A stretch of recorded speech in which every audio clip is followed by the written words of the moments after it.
my god, we're about to see the Odyssey. I'm so excited. It's gonna be the best thing ever, an Odyssey. Oh my god. Is that a tour? Oh my god, watch out!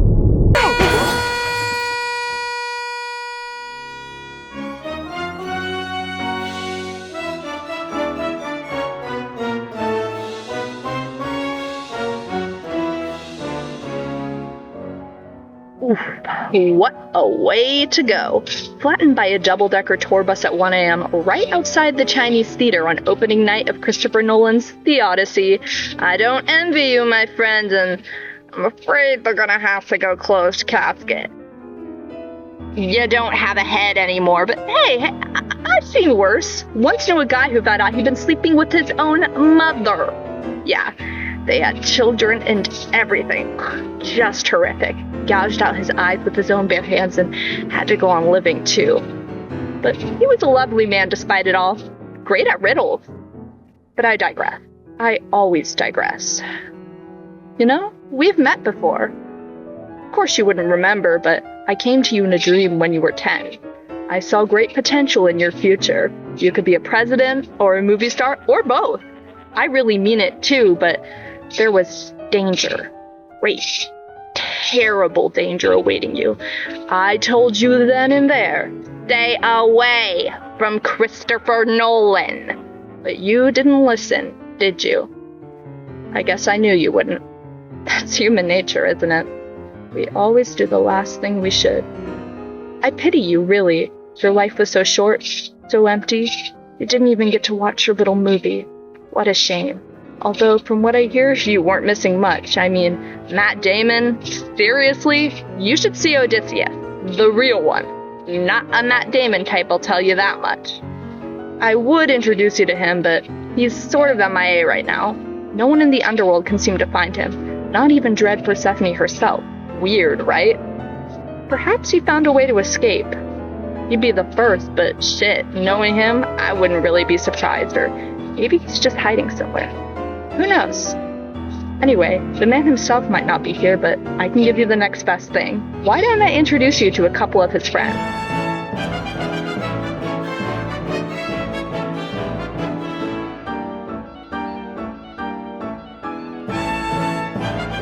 Odysseus! Yeah, no. Now there was a man. I always said I could have won the war all by myself. If only Agamemnon had let me that very day we landed there, I could have climbed the walls and taken Troy with my right hand before breakfast. Sailed home that afternoon with piles of Trojan gold and tow and spent it all on one big dinner for my father. I always said I was the only man since Hercules he could have done it. But I was wrong. I didn't know it at the time, but he could too. Silver-tongued Odysseus, Lord of Lies. All it would have taken was one friendly conversation with Priam, and the old king would have sold his entire city for a flock of goats. No, Odysseus is the reason I joined the Greeks at Troy in the first place. You see, my mother, my goddess mother, and all her wisdom, sentenced me to hide on the Isle of Skyros. And if it wasn't obvious already, she put me in perfect disguise. As you see, the king had 50 beautiful daughters that no one could keep track of, so when no one was looking, I just slipped in when no one was watching. For half my teenage years, I lived as one of those daughters, and let's just say I got real close with some of my sisters. Oh yeah. I even got one of them pregnant. But I never had to deal with that because that's when Odysseus showed up. Oh, Odysseus, he came dressed as a travel merchant. He and his friend Diomedes, they came with the finest jewels and bracelets and the sharpest swords. And while the girls were looking at the jewelry, I was staring at the weapons. No sooner had my fingers grasped the hilt when Odysseus discovered me. He threatened me with a spear. Lightning fast, all my training came back to me. I disarmed him. I pinned him to the ground. I threatened to cut his throat. but all he did was laugh and laugh. That night I left my sisters and my child, and I never saw the island of Skyros ever again.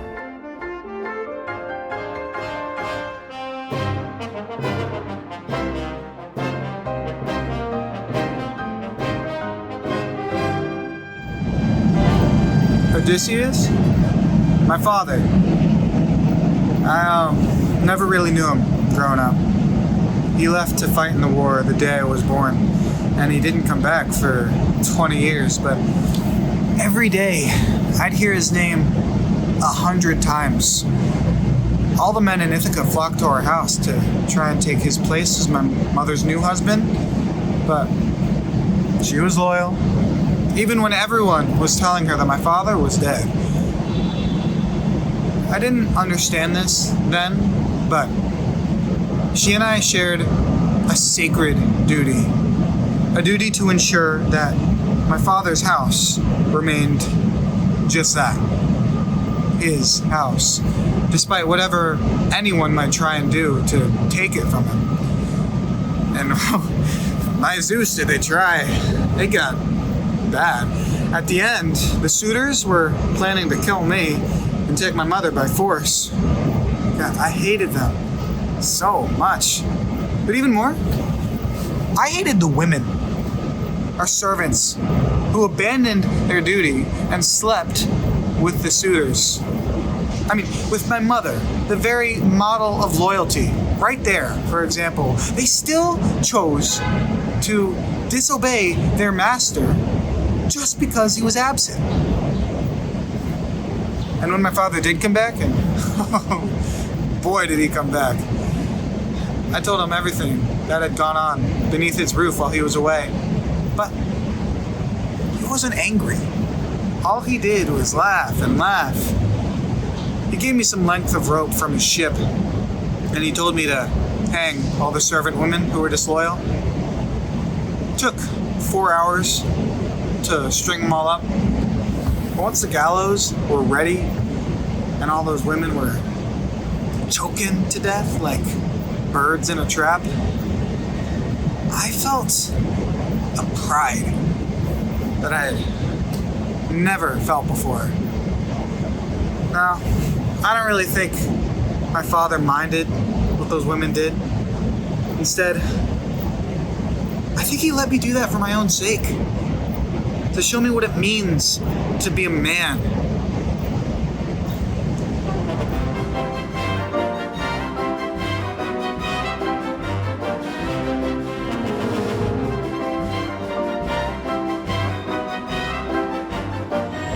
Odysseus, the slimiest bastard in the world.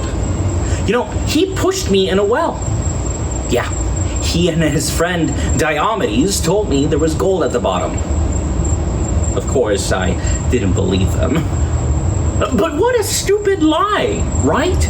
So stupid, I just had to check if it was actually true. Then, splash. They pushed me in, and I drowned. I invented numbers. Half of the Greek alphabet, too. And that's my glorious ending. Not even 1 year into the war, unceremoniously chucked in a hole by those two assholes who, might I remind you, were supposed to be on my side. You know why they did it? Because Odysseus holds a grudge like no one else. You see, back when Helen was first married off to Agamemnon's brother, Menelaus, her father made all her suitors, aka every bachelor in Greece, swear an oath to defend the marriage. Odysseus wasn't trying to marry Helen, of course, but the oath was his idea, so he had to swear it too. And 10 years later, Helen gets kidnapped and taken to Troy. And all those men have to keep their word for the sake of glory and the promise of gold. Most of them do.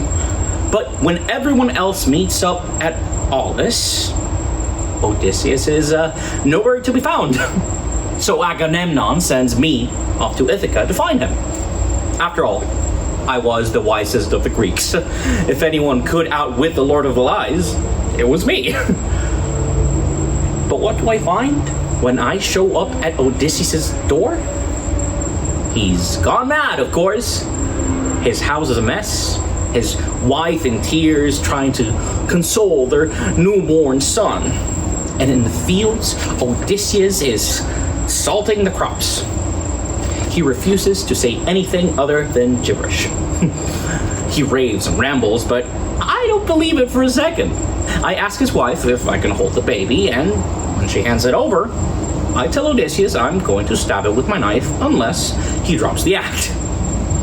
And just like that, he stops acting insane. I give back the baby and give him the day to pack his things. He never forgave me for threatening his son, for forcing him to leave his family to fight in a war he never really wanted any part in. But more than all of that, for humiliating him, proving in front of his wife and all of his people that I was the smarter man. His lies and his disguises worked on everyone else, but not on me. So first chance he got, he threw me in a well. The last thing I ever heard was his laugh.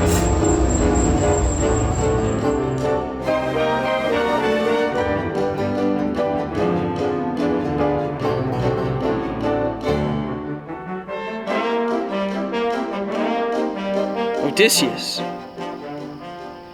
You're looking for Odysseus? Now why the fuck would you want to see him, Being dead isn't torture enough already. Fuck, man. You know, there was a time where him and I were actually friends once. Would you believe that? Back when old Achilles was refusing to fight, Agamemnon sent Odysseus and I, along with Achilles' old tutor, Phoenix, to negotiate with him. We offered him all the treasure anyone could ever want, and more.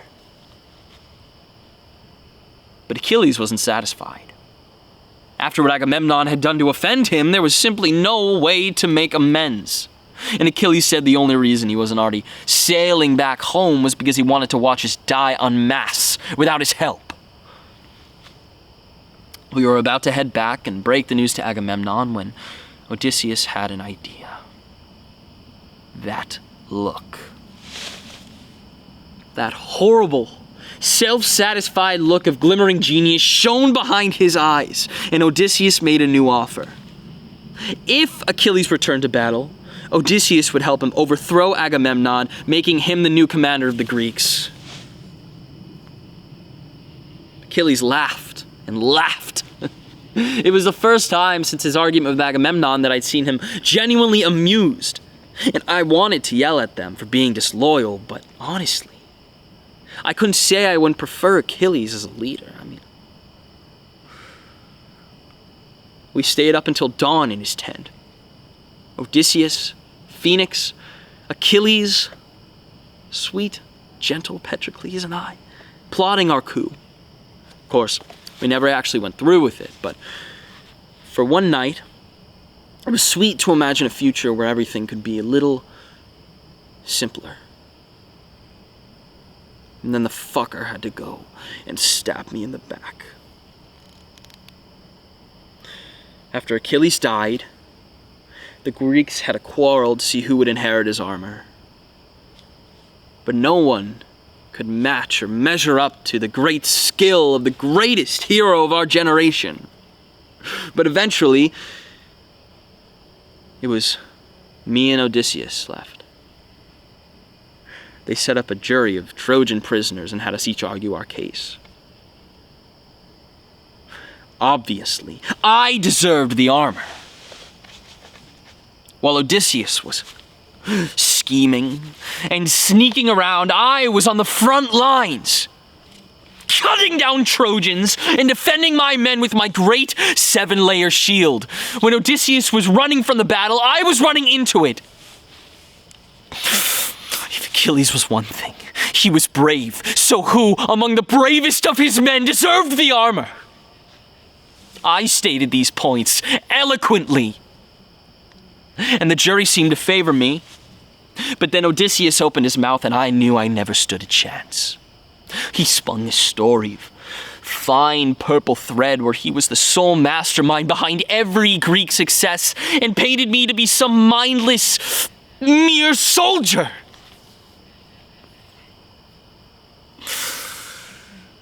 He made himself seem like the most important man in the world, all while being humble and suave. The Greeks awarded him the armor. Everyone cheered, and I realized the glory that I had spent the last 10 years fighting for was worth nothing. That bravery would never beat cunning. That I had been a fool my whole life.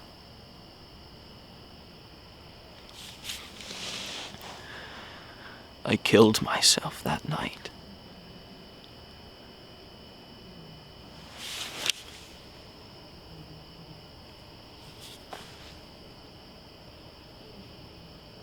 Odysseus ended up giving the armor away.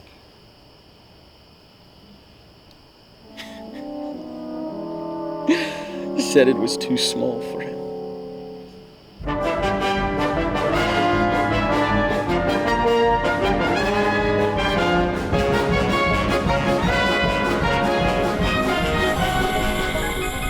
Odysseus?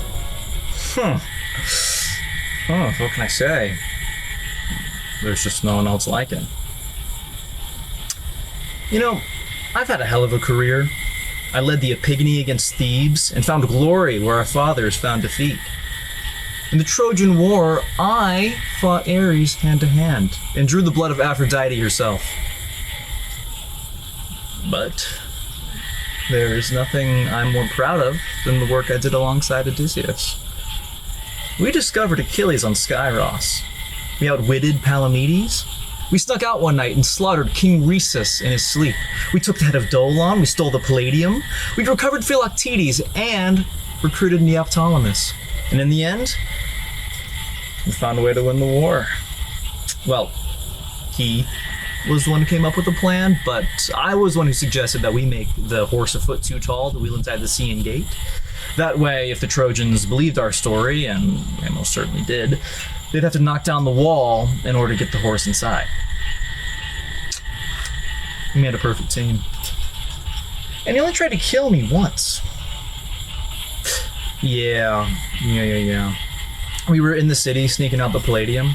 That's the little wooden statue of Athena that used to watch over and protect the Trojans. We were trying to steal the goddess's blessing. And let's just say, the goddess was certainly whispering to him. Just as much as she is the goddess of wisdom, she's also the goddess of war. She likes bloodshed more than Ares does. And that night, she tempted Odysseus to kill me. While we walked, he drew his sword. And he thought I wouldn't notice, but of course I did. So I overpowered him and took him back to camp with his hands tied. If anyone else tried that with me, I'd have killed them. But Odysseus, he's my best friend.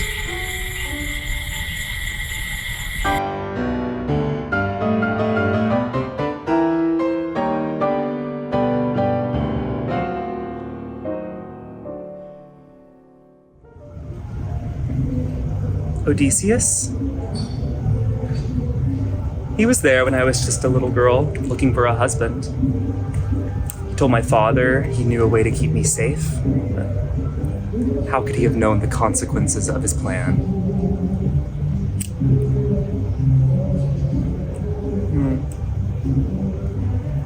Sometime in the last days of the war, he snuck into the city through the sewers, disguised as a beggar. I found him sneaking around the palace. He drew his sword, but I assured him he had nothing to fear. I was on his side. He laughed because he knew I'd say the same thing to the Trojans, and because he realized he wasn't really on the Greek side either. He was just as much abducted and taken to Troy against his will as I was. I asked him what he was doing, He said the whole Greek army would be inside the city soon.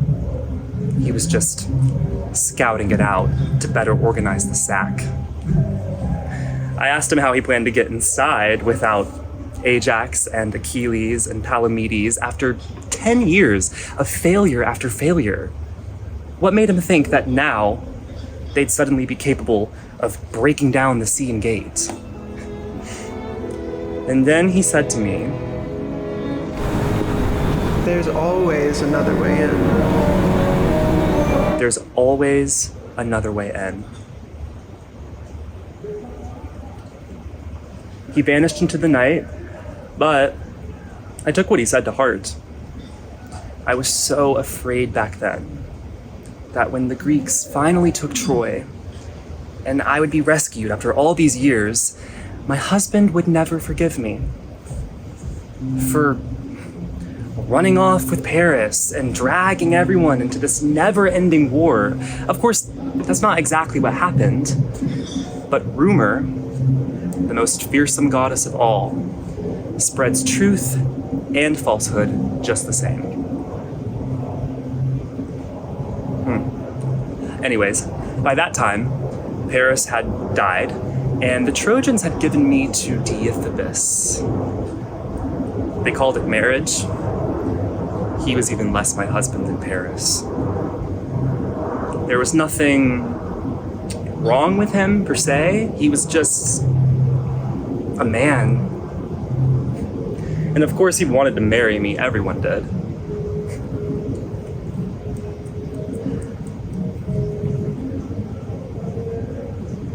I pity him, though, because when the Greeks finally broke into Troy, Menelaus burst into my house with murder in his eyes. I saw no tenderness in him, no mercy. Diomedes rose to defend me, but when he reached for his sword, he found an empty scabbard. I stole it from him that morning, while he was off admiring the great Greek wooden horse. Menelaus looked on in confusion, while I cut off Diomedes' head and presented it to him as a pleasure of my loyalty.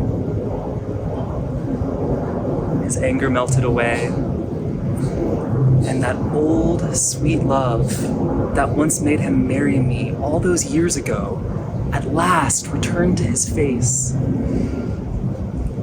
For the first time in a decade, we embraced. We tasted the blood on one another's mouths, and we laughed and laughed, for this is what all these men had bled and died for. What had orphaned so many infants and widowed so many brides. Our love, this tiny, tenuous flame, which burned down the world. And just a second ago, he'd been ready to cut me down too, and would have if I hadn't found another way in.